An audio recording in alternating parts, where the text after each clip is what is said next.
Salam dostlar, mən Onur Rəsulov. Bu video maliyyə bazarında investisiya edərkən necə sağ qala bilərik haqqındadır və ya da necə dayanıqlı bir portfel qura bilərik haqqında olacaq. Niyə görə sağ qalmaq? Çünki dostlar, indiki dövrdə əgər siz maliyyə bazarına qoşulursunuzsa, həmin filan şirkəti analiz etdim, bunun qiyməti qalxmalıdır düşüncəsindəsinizsə, tamamilə yanılırsınız. Siz ən yaxşı şirkəti alıb bütün vəsaitinizi, bütün pulunuzu itirə bilərsiniz. Hətta illərlə gözləyə bilərsiniz, o şirkət yerində saya bilər. Belə olan halda, çünki maliyyə bazarı belə hekayələrlə, belə faktorlarla doludur və bazarın işləmə mexanizmi belədir əslində. Maliyyə bazarının təməl məqsədi odur ki, hər kəsi bu matrisaya salsın və onun yığımını iqtisadiyyata daxil etmiş olsun. İndi burada da təbii ki, qazananlar var və böyük əksəriyyəti itirənlər var. İndi buradan sığortalanmaq üçün biz necə bir portfel qura bilərik ki, necə bir yatırım edə bilərik ki, biz bazarda sağ qala bilək. Son dönemler mən diqqət etirirəm, xüsusilə gənc dostlarımız arasında ETF-lərə yatırım edənlər var. Niyə? Çünki deyir ki, mən ETF-ə yatırım etdiyim zaman bazarı almış oluram. Yəni tutaq ki, S&P 500 indeksini almış oluram. Yəni nə olsa zaten S&P 500 indeksi ortalamada belə deyək də tarixi perspektivdən baxanda yüksəlir. Bu baxımdan ETF alıram, elə başım sakit otururam da. Yəni onsuz da bilirəm ki, illikdə mənə 9%, 8% və x bir faiz gəlirlik verəcək. Amma həqiqətənmi elədir? Onu bir ayrıca videoda izah edəcəm ki, əslində siz ETF-ə yatırım edərkən də çox böyük risk götürmüş olursunuz. Amma indi bu videoda bəs yaxşı biz necə dayanıqlı bir portfel qura bilərik? Dostlar, qısaca olaraq deyim, əgər siz yatırım edib bazarda sağ qalmaq istəyirsinizsə ki, zənginliyi hələ kənara qoyuruq. Birinci, indiki dövrdə yığımımızı, kapitalımızı qorumağı düşünməliyik və üzərində müəyyən bir gəlir əldə edə biliriksə, bu böyük bir uğur deməkdir. İndi ilk olaraq biz necə bir portfel quraq? Bildiyimiz kimi iqtisadiyyatın 3 fazası vardır. Yəni 3 belə deyək də mərhələsi vardır. Birincisi böyümə, yəni growth dediyimiz iqtisadi artım mərhələsi.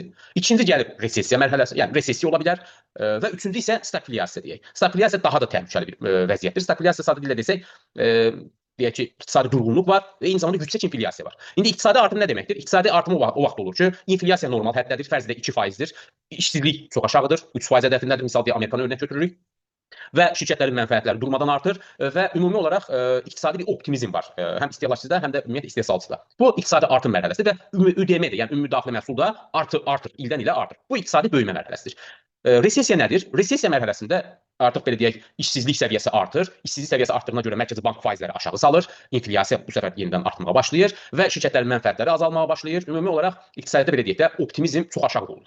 Üçüncü mərhələ isə stagflyasiyadır. Stagflyasiyada qeyd etdiyimiz kimi iqtisadi durğunluq var və eyni zamanda yüksək inflyasiya var. Mərkəzi Bank bir mənada öz əlindəki aləti itirmiş olur. Çünki faizi aşağı sala bilmir ki, iqtisadiyyatı canlandırsın. Hansı ki, resessiyada belə olur. Resessiya olan kimi Mərkəzi Bank belə deyək də Mərkəzi Banklar faizləri aşağı salır, pul kütləsini bazarda çoxaldır. Yəni kredit faizləri aşağı düşür, pul kütləsi bazarda çoxalmış olur. Yenidən iqtisadi canlanma özünü belə deyək də bərpa etmiş olur. Amma stagflyasiyada bunu edə bilmirsiniz. Stagflyasiyanın təməl səbəbi iqtisadi durğunluq var, yəni resessiya var. Bir də üzərinə inflyasiya gəlir. Yəni inflyasiya yüksək olduğuna görə Mərkəzi Bank faizi aşağı sala bilmir. Çünki faizi aşağı salsa inflyasiya daha da yüksəlmiş olacaq ki, bu da sıxılmaz bir vəziyyət yaradır. Necə ki 1970-ci illər Amerikası deyək ki, stagflyasiyadır. Bəs yaxşı. İndi biz necə edək ki, bu 3 mərhələdə sağ qala bilək? Yəni biz yatırım edərkən bu 3 mərhələni nəzərə almazsaq, əmin edirəm ki, siz ola bilər bir dəfə yatırım etdiniz hər hansı bir X şirkətdən və X sektordan pul qazandınız. Amma təkrar davam edərsinizsə eyni şeyə, siz bir yerdə qurban olacaqsınız. Yəni vəsaitinizi itirə biləcəksiniz. Bu baxımdan indi biz yatırım edərkən iqtisadiyyatın bu 3 fazasını nəzərə almalıyıq. İndi growth böyümə zamanı yatırım etmişsinizsə, gəlir əldə edirik və deyirik ki, məsələn biz artıq bazarın işləmə mexanizmini həll etmişik. Amma resessiya mərhələsi gələn kimi belə deyək, aldığımız səhmlər kəskin dəyər itirə bilər. İndi biz portfelimizi elə qurmalıyıq ki, baxın, ənənəvi yatırımlarda belə deyilir ki, sən 60% nə bilim istiqraz bazarına yatırım et, 40%-ni də böl risklərə, nə bilim 20%-ni daha orta riskli, 20%-ni daha riskli yatırımlar, alətlərə yatırım et və sair portfel qurulması izah olur. Amma mən portfel qurulmasına daha fərqli yanaşmanın tərəfdarıyam. Biz yatırım edərkən baxmalıyıq ki, mənim aldığım şirkətlər bu 3 mərhələdən hər hansı biri baş verərsə, necə belə deyək də reaksiya verəcək? Həmin o 3 mərhələdə özünü necə aparacaq? Tutaq ki, böyümə mərhələsində özünü necə aparacaq? Gəlir resessiya olsa özünü necə aparacaq? Stagflyasiya olsa özünü necə aparacaq? Çünki biz iqtisadiyyatın necə olacağını tam mənasında proqnoz edə bilmirik. İqtisadiyyatı proqnoz etsək də səhmin, yəni aldığımız şirkətin səhminin özünü necə aparacağını bilə bilmirik. Çünki bazar, real iqtisadiyyat başqadır, səhm bazarı tam fərqlidir və səhm bazarında çox irrasional hadisələr baş verə bilər. Tarixən bu belə olur. İndi ondan dolayı biz artıq proqnoz etmirik. Biz belə deyək, həmin o mərhələləri analiz edirik və bir mənada şirkətlərin o iqtisadi mərhələlərdə, o iqtisadi belə deyək də resessiyada, stagflyasiyada və böyümə mərhələsində özünü necə aparacağını analiz etməliyik, o sektoru analiz etməliyik. Bu baxımdan dostlar, biz ilk olaraq deyək ölkəni analiz etdik, top-down analiz deyirlər. Sonra gəlirik sektora baxırıq ki, aha, mən indi sektorlara baxım görək, hansı sektor özünü necə aparıb, hansı səviyyədədir, bu sektoru indi alsam, yəni bu sektorda hər hansı bir şirkətə yatırım etsəm, nə baş verəcək və mən buradan pul qazana bilərəmmi, yoxsa zərər verərəm. İndi dostlar, bu adicə bildiyimiz Finviz saytıdır, ödənişsiz bir saytdır, daxil olub çox rahat bir şəkildə buradan bir çox şirkəti və s. belə deyək də sektoru analiz edə bilərsiniz ki, mən hal-hazırda burada qrup bölməsinə gəlirsiniz Finvizə daxil olmadan sonra və burada sektorların performansını ölçmək üçün ən azından ilkin olaraq dediyim kimi biz performansdan başlaya bilərik ki, sektorlarda vəziyyət nə gəlir. İndi baxın dostlar, bir illik performansa baxırıq. Adətən bir illiyi mən götürürəm, çünki 6 aylıq qısa bir müddətdir, amma bir illikdə artıq daha geniş mənzərəni görə bilirik. Diqqət etirsəniz bir illik mərhələdə, yəni keçən ilin bu günündən indiki belə deyək, bu günə qədər, keçən ilin bu tarixindən deyək, keçən ilin mayın 4-dən bu günün mayın 4-nə qədər belə deyək, bir illik performansda diqqət etirsəniz enerji sektoru 50% yüksəlib. Təbii ki, enerjinin yüksəlməsinin başlıca səbəbi Amerika və İran müharibəsi idi ki, o neftin qiymətinin yüksəlməsindən dolayı enerji sahəsində olan şirkətlərə Chevron, ExxonMobil və s. BP və en qədər belə bu sahədə olan şirkətlərin səhmləri durmadan yüksəlib. Bunun səbəbi bəllidir. Niyə? Çünki bir geosiyasi gərginlik var, xüsusilə enerji ilə bağlı bir belə deyək problem var və bundan dolayı da bu sektorda olan səhmlər yüksəlib. Bu öngörülə bilən bir şeydir. İndi biz bu sektora girəkmi girməyək, onu sonra izah edəcəm. İkinci gəlir texnologiya. Texnologiya diqqət etirin dostlar, 49, yəni 50%-ə qədər bir yüksəliş var. Mənim yanaşmam budur ki, texnologiya sektoruna bu qiymətlərdən girmək çox təhlükəlidir. Yəni bir illik performansda artıq 50%-ə yaxın təxminən bir yüksəliş var isə, siz buradan daxil olub bu bazar nə qədər yüksələcəyi gözləyirsiniz. Lap deyək ki, yaxşı, bir 20% buradan yüksəldir. Ümumidə təsəvvür etsin ki, bu 40%, 70%-ə yaxın bir yüksəliş deməkdir indi. Tutaq ki, buradan aldıq və 20%-ə yüksəldi, totalda 70% yüksəliş. Bu necə deyim, qeyri-adi bir gözləntidir açıqcası. Mümkün olması ola bilər, amma qeyri-adi bir gözləntidir. Yəni siz hal-hazırda texnologiya sektoruna yatırım etdiyiniz zaman, xüsusilə bu mega cap şirkətlərə deyək də, Nvidia, Amazon, Google, Meta və s. şirkətə yatırım etdiyiniz zaman siz çox böyük bir risk götürmüş olursunuz. Çünki bu karvan artıq kifayət qədər gedib, yəni. Karvan gedib. Yəni biz buralardan alıb da nə bilim bundan sonra da yüksələcək deyilsə, bu çox sadə lövh bir baxışdır. Aha, Basic Materials. Basic Materials ondan əvvəl Communication Service gəlir. Communication Service-ində də yarısı elə texnologiyadır zaten. Orada da 48% bir yüksəliş gəlir. Yüksəliş var. Həddən artıq böyük bir belə deyək də yüksəliş olub. Basic Materials 47%. Basic Materialsın da yüksəliş səbəbi əslində belə deyək, xüsusilə bu inflyasiyadan dolayı Basic Materials sahəsində olan şirkətlərin səhmləri hər zaman yüksəlir. Basic Materials misli, poladlı, nə bilim, mədən şirkətləridir. Belə deyək, təməl o material istehsal edən şirkətlərin səhmləridir ki, onlar da 47% yüksəlir. Ki bu da artıq kifayət qədər yol qət etmiş bir sektordur ki, şəxsən bura girmək çox risklidir. Mənim üçün risklidir belə deyək. Industrials 37%. Industrial sənaye sahəsində olan şirkətlərdir ki, 37% yüksəlib. Bu da artıq bir mənada böyük bir yol qət edib. Amma indi gələcək ki, hansı sektorlar əslində sağ qala bilir ya yox. Utilities bu belə deyək, daha çox belə deyək də tutaq ki, bizim Azərbaycan nümunəsi Azəreşif, Azərsu, nə bilim, Azərqaz və s. bu sektorda, yəni enerji paylanması və yaxud da ki, ümumiyyətlə belə deyək, o sektorda olan şirkətləri əks etdirir ki, 23% yüksəlib. Consumer cycle. Consumer cycle o deməkdir ki, belə deyək, ümumiyyətlə bunlar istehlakçıların gəlirinə bağlı olan sektorlardır. Misal tutaq ki, Amazon belə bir şirkətdir. Düzdür, indi Amazon yarı texnologiya şirkətidir, cloud servis və s. verir. Amma eyni zamanda consumer cycle bir şirkətdir. Nə baxımdan? Çünki məsələn insanların gəlirləri artanda Amazondan daha çox alış-veriş edirlər, Amazonun gəliri artır. Amma insanların gəliri azalırsa, o belə deyək də Amazonun da o retail tərəfinə neqativ təsiri və yaxud da kimsə Teslanın özü. Düzdür, Tesla yarı texnologiya, yarı Elon Musk qarışıq bir şey yaradıb. Cəhdi robotics olacaq, cəhdi AI olacaq və s. Amma ümumiyyətlə Teslanın özü də consumer cycle. İnsanların gəliri artırsa, belə deyək də avtomobil və s. almağa meyl edir. Gəlir azalırsa, insanlar o sektordan uzaq durur. Financial ümumiyyətlə çox problemli bir sektordur. Financial sektor ümumiyyətlə dəyər yaratmayan, heç bir dəyər yaratmayan şirkət. O sadəcə ötürücüdür, vasitəçi rolunu oynayır və böhran gəldiyi zaman da ilk olaraq financial sektor qurmuş olur. Bu baxımdan buradan ehtiyat edə bilərsiniz. Hə, deyə bilərsiniz ki, məsələn, JP Morgan almışam. Yəni bu batmaz da, yəni too big to fail də. Elə qəşəng batar, heç daha nə deyim. Necə ki, Lehman Brothers 2008-də çökürsə, JP Morgan da bata bilər, nə bilim, Goldman Sachs da bata bilər. Ay, bu neçə illik şirkətdir, bu batarsa Amerika batacaq söhbət yox. Hər şey ola bilər maliyyə bazarında. Bu baxımdan financial sektora yatırım edərkən çox ehtiyatlı olun. Banking sektorundan ehtiyatlı olun. Sonra gəlir real estate. Real estate iqtisadi böyümə olanda hər şey əladır, amma belə deyək, daralma olanda problemlər var ki, oranı izah edəcəyik. Bu ki 7%dir hal-hazırda. Financial 14%dir. Real estate 7% illik əsasda böyüyüb. Təxminən belə də healthcare 7%, consumer defensive 6%.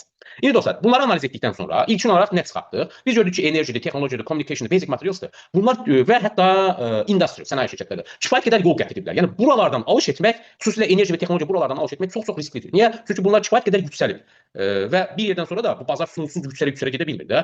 O pul qazananlar, mənfəət əldə edənlər öz mənfəətlərini götürürlər bazardan, təkcə oradan satış açmaq anlamına gəlmir. Mənfəətlərini bağlayırlar və bu da bir mənada bazara satış baskısı yaradır. Yəni bu baxımdan artıq yəni burada heç belə yəni satış mövqeyi açılmasa belə mənfəətin götürülməsi artıq bir mənada bu sektorun aşağı qayıtmasına səbəb olacaq. Yəni pullback-ə səbəb olacaq. Bir də bu qiymətlərdən təkcə biz analiz etmirik də. O institutional faultlar və s. analiz edirik ki, bu həddən artıq yüksəlib buralardan giriş etmək, belə deyək, effektiv deyil. Ən azından diskont, aşağı qiymətdən almaq daha sərfəlidir. Yəni bu baxımdan biz ən az bu illik performansa baxanda deyirik ki, hə, bu sektorlardan hansına girmək olar, hansına girmək olmaz. İndi bu ilkin analizdir. Fərz edək ki, biz baxdıq ki, aha, lap deyək ki, texnologiya 7%-dədir. Lap deyək, healthcare kimi 7% böyüyüb və yaxud da ki, nə bilim, baxırıq ki, enerjidir, hələ tutaq ki, illik performansı 10-15% ətrafındadır. Aha, indi buradan girəkmi, girməyəkmi? Bu sektora yatırım edəkmi, etməyəkmi? Fərz edək ki, məsələ, consumer cycle 19% deyirik. Ortada bir yerdədir. Hə, consumer cycle alınmı mən görəsən? Və yaxud da nə bilim, financial dediyi o başqa problemi var onun. Consumer defensive alınmı, almayım indi bu sektor, bu qiymətdə. Baxırıq ki, kifayət qədər aşağılarda da consumer defensive və ya healthcare 7%-dir. Çox yaxşı səviyyələrdədir. Alaqmı, almayaq? Bu sektorda səhm alaqmı, almayaq? Dostlar, bunu analiz etmək üçün ilk öncə biz baxmalıyıq. Baxın, əgər odda yanmaz suda batmaz bir portfel qurmaq istəyirsinizsə, buna diqqət edin. İlk olaraq siz bir sektorların o 3 iqtisadi mərhələdəki davranışına baxmalısınız. Baxın, enerji sektoru elə bir sektordur ki, o belə də enerjisiz bir dünyanı təsəvvür etmək mümkün deyil. Tutalım ki, iqtisadi böyümə mərhələsində. İqtisadi böyümə mərhələsində isə bizim enerji daha çox ehtiyacımız olur. Çünki dedikdə istehsal artır, iqtisadi aktivlik artır və daha çox enerji tələb artır. Bu da enerji qiymətlərinin yüksəlməsinə səbəb olur ki, deməli enerji sektoru iqtisadi artım olanda özünü yaxşı apara bilən bir sektordur ki, biz bura çox rahat bir şəkildə yatırım edə bilərik. Aha, indi resessiya baxaq. Resessiya olanda nə baş verir? Təbii ki, resessiya olan kimi enerji sektorunda da daralma olur. Çünki istehsal aşağı düşür. İstehsalın aşağı düşməsi ilə belə deyək də enerji tələb də azalır və bu da enerji qiymətlərinin aşağı düşməsinə səbəb olur.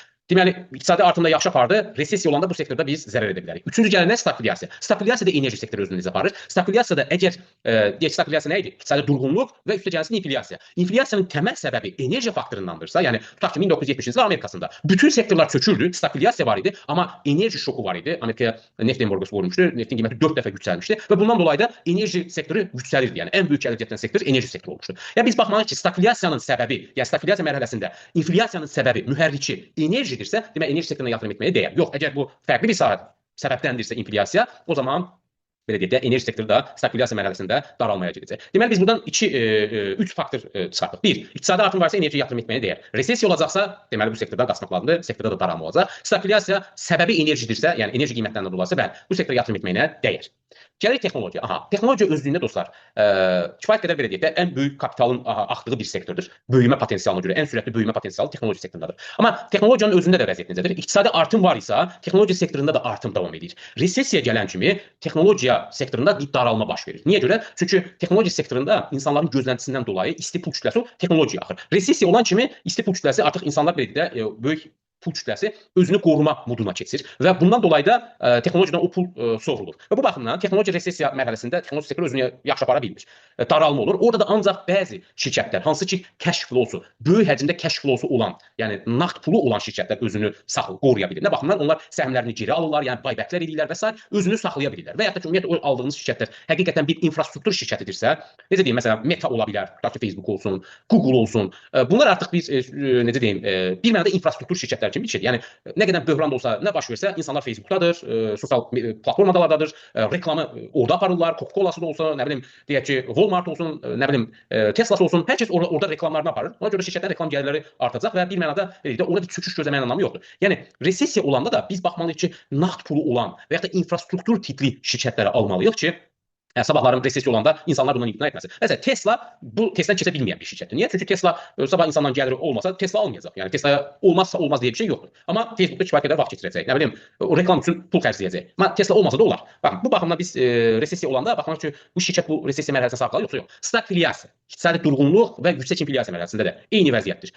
Nə qədər ki belə deyək, durğunluq olsa da, inflyasiya da yüksək olsa, yenə də siz məsələ deyək ki, reklam bir məhsulunuzu satmaq üçün sosial platformalarda reklam aparmalısınız. Reklam aparırsınızsa, demək onda o şirkətlər ondan pul qazanacaq. Meta olsun, Google olsun, oradan pul qazanmış olacaq. Amma məsələn, stagflyasiya mərhələsində də Tesla sağ qalmayacaq bir şirkət. Sadəcə bunları örnək olaraq deyirəm.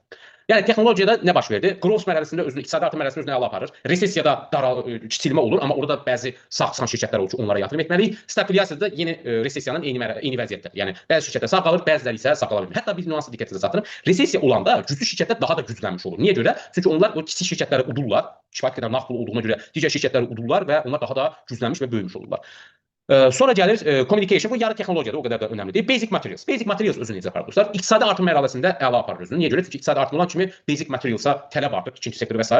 O təməl belə deyək də materiallara tələb artdığına görə o sektorda özünü yaxşı aparmış olur və qiymət artır. Resessiyada buranın vurduğu bir sektordur. Resessiya olan kimi belə deyək, qiymətlər enişə doğru gedir. Çünki istehsal azalır və o təməl materiallara ehtiyac azaldığına görə, tələb azaldığına görə o sektorun səhmləri düşmüş olur. Burada önəmli bir nüansı diqqətinizə çatdırın dostlar. Məsələn, 2000-ci illərdən sonra ümumiyyətlə bu basic materials sahəsində MT sektorunda böyük bir yüksəliş oldu. Bunun təməl səbəbi o idi ki, Çinin iqtisadi yüksəliş dövrü idi belə deyək. Təbii ki, indi də hələ davam edir, amma Çin sürətli iqtisadi artım mərhələsinə daxil olmuşdu və bundan dolayı da o təməl materiallara, MT-lərə belə deyək də ehtiyac tələb artırdı və ondan dolayı da o commodity səhmləri, o sektorda olan şirkətlərin qiyməti yüksəlirdi. Nə qədər ki, iqtisadi artım, hər hansı bir qlobal iqtisadi artım var isə, bu basic materialsa tələb artır. Yox, iqtisadi daralma var isə, bu sektor oradan sağ çıxa bilmir. İqtisadi daralma baş verir və stagflyasiya da özünü necə aparır? Stagflyasiyada dostlar, əgər qiymətlər belə deyək, iqtisadi durğunluq var, yüksək inflyasiya var isə, o halda bəzi şirkətlərin də səhmləri yüksəlir. Niyə görə? Çünki xüsusilə bu qızıl və sair mining şirkətləri, qızıl belə deyək də mining edən şirkətlərin səhmləri yüksələ bilər. Niyə? Çünki stagflyasiyada iqtisadi durğunluq var, yüksək inflyasiya var. İnflyasiyadan qorunmaq üçün investorlar öz pulunu əmtələrə, xüsusilə dəyərli əmtələrə və sair yönəldirlər ki, bu da belə deyək, o sektorda bəzi şirkətlərin qiymətinin yüksəlməsinə səbəb olur. Ya bu baxımdan Basic Materials-da biz baxırıq ki, bu iqtisadi artımın özünü yaxşı aparır, resessiyada vəziyyət yaxşı olmur, yəni çöküş olur. Amma stagflyasiyada bəzi şirkətlər sağ qalır, bəziləri isə artan xərclərdən dolayı bir mənada zərər etmiş olur. Industrial iqtisadi artım mərhələsində böyüyür, yəni sektor olaraq artır, amma resessiya və stagflyasiyada çöküş olur. Industrial bu baxımdan risklidir.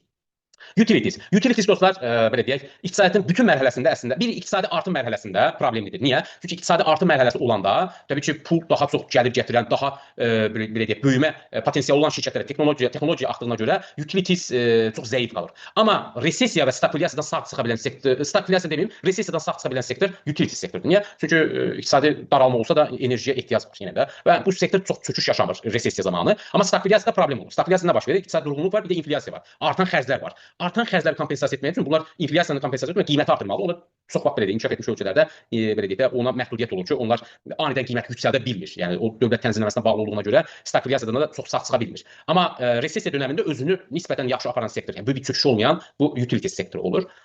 İqtisadi artım mərhələsində dediyim kimi özünü yaxşı aparmır. Niyə? Çünki iqtisadi artım mərhələsində insanlar utilities yatırım etməyi əlverişli görmür. Daha çox belə deyək də artım potensialı olan şirkətlər. Yəni bu utilities götürəndə sadəcə resessiya dövründə özünü nisbətən yaxşı apara bilir. Bir də utilities sektoru orada önəmli deyə bilərsiniz, resessiyada orada da enerjiyə tələb azalır və s. Amma o insana dividend verə bilən bir şirkət, dividend verir. Yəni minimumları var bu şirkətin. Çünki resessiya olsa da nə olsa insanlar işıq, qaz istifadə etməyə məcburdur və onu belə deyək də o baxımdan da o sektorun daimi gəliri vardır. Yəni resessiyada özünü sağlam apara bilən bir sektordur. Consumer cycle. Consumer cycle belə deyək dostlar, istehlakçı gəlirinə bağlı olan bir sektordur. Misal üçün deyək ki, sizin gəliriniz artırsa bu sektor, məsələn Tesla, lüks mallar və s. bu sektorun gəliri artır. Yox, əgər insanların gəliri azalırsa bu sektor sağ qala bilmir. Bu baxımdan demək iqtisadi artım varsa consumer cycle əladır. Resessiya varsa özü sağ çıxa bilmir. Yox, stagflyasiya varsa stagflyasiyada bu sağ çıxa bilmir. Çünki yüksək inflyasiya insanların lüks mallardan, bahalı mallardan uzaqlaşmasına və ümumi olaraq sektorun aşağı düşməsinə səbəb olur. Financial dediyimiz kimi iqtisadi artım özünü yaxşı aparır. Resessiya oldu ilk buranı dağıdır. Stagflyasiya oldu böyük bir qeyri-müəyyənlik olur bank sektorunda. Yəni sadəcə bir sahədə sağ çıxa bilir, bir mərhələdə sağ çıxa bilir. O da iqtisadi artım. Qalan iki mərhələdə financial sektor çox ciddi belə deyək də təlatüm ola bilər o sektorda.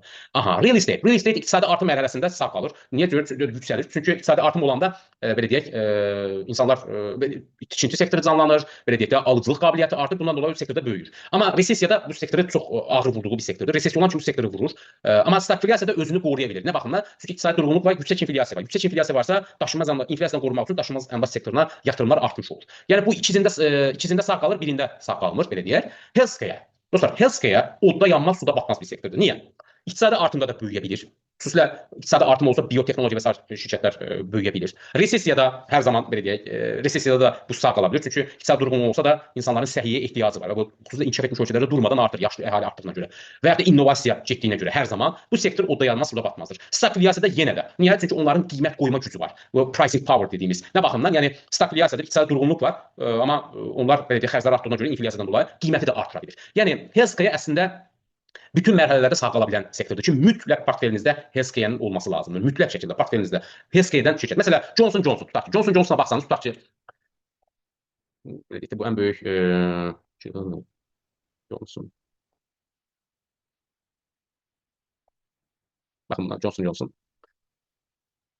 Yəni S&P üçün bir şeydə belə deyək. Hər zaman yüksəlişdə davam edir Johnson Johnson. Lilly var məsələ bu gördüyümüz şirkət. Təbii bunların heç birisi investisiya yatırımı deyil. Bu şirkəti alın, bu şirkəti satın əsla o deyil. Amma ümumən diqqət etirsəniz, baxın yüksəlişdə davam edir. Çünki nə qədər ki insanların hər hansı bir iqtisadi mərhələ olsun, böyümə olsun, böhran olsun, stagflyasiya olsun, insanların səhiyyə ehtiyacı vardır. Və sonra gəlir dostlar, Consumer defensive. Consumer defensive də odda yanmaz, suda batmaz bir sektordur. İqtisadi artım olanda düzdür. Consumer defensive sıxıcı gəlir. Niyə? Çünki burada məsələ siz PepsiCo almısınız, Walmart almısınız, nə bilim Coca-Cola'nı almısınız. Bu tip sahə, bu tip şirkətlər məsələ böyük bir artım göstərir, amma çöküşə də getmir. Yəni cüzi artımlarla davam edir. Belə deyək, resessiya mərhələsində də insanların yeməyə, içməyə ehtiyacı var. Məsələn Walmart. Tutaq ki Walmart. Məsələn Walmart'a diqqət edin. Walmart'ın böyümə səbəbi təkcə şeydən dolayı deyil ki, onlar çox böyük şirkət, belə deyək də, retaildir, böyük gəlirlər əldə edirlər, o deyil. Çünki pul axını hər zaman bu üç mərhələnin üçündə də sağ qala bilən bir şirkətdir. Böyümə olan kimi alış-veriş çoxalır, Walmart'ın gəlirləri artır. Resessiya olan kimi insanlar lüks mallardan imtina edib daha çox ucuz yerlərə axın edir. Walmart yenə qazanır ki, Walmart belə deyək də daha yaxşı qiymətə pərakəndə belə deyək də satışlar edə bilir. Yenə də Walmartın gəlirləri artır. Stagflyasiya olur, inflyasiya artır. O çox rahat bir şəkildə inflyasiyanı insanlara ötürə bilir. Niyə? Çünki belə deyək də ərzaq qiymət artdıqca inflyasiyadan dolayı o da qiymətləri artır. Yəni bu baxımdan 3 mərhələnin üçündən də sağ çıxa bilən bir sektordur. Yəni consumer defensive-də olmazsa olmaz bir sektordur. Mütləq portfelinizdə olması lazımdır. Deməli dostlar, biz nəyi analiz etmiş olduq? Və gələcəm ki, burada bir nüansla diqqət edin. Consumer defensive-in yaxşı tərəflərindən birisi olur ki, o şirkətlər dividend də verir. Yəni Coca-Cola olsun, Pepsi olsun, Walmart olsun, eyni zamanda dividendlər də verir. Deməli biz nəyi analiz etmiş olduq? Biz portfel qurarkən hələ şirkətləri kənara qoyuruq. Yəni şirkətə keçmirik. Birinci sektor analiz edirik.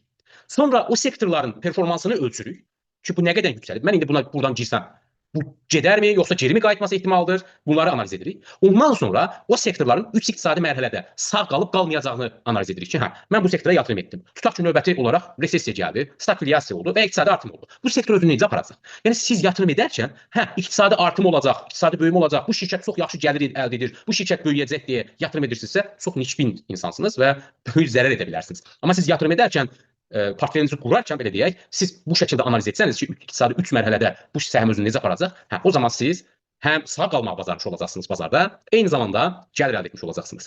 Bu qədər dostlar. Ümid edirəm faydalı olmuşdur. Növbəti video ETF-lərlə bağlı olacaq ki, bir çox insan ETF alıb düşünür ki, mən bazara almışam, çox gözəl bir yatırım etmişəm. Onun riskləri haqqında danışacağıq. Əgər video xoşunuza gəldisə, like atmağı və kanala abunə olmağı unutmayın. Belə videoların sayını artırmağa çalışacağıq. Təşəkkür edirəm. Sağ olun.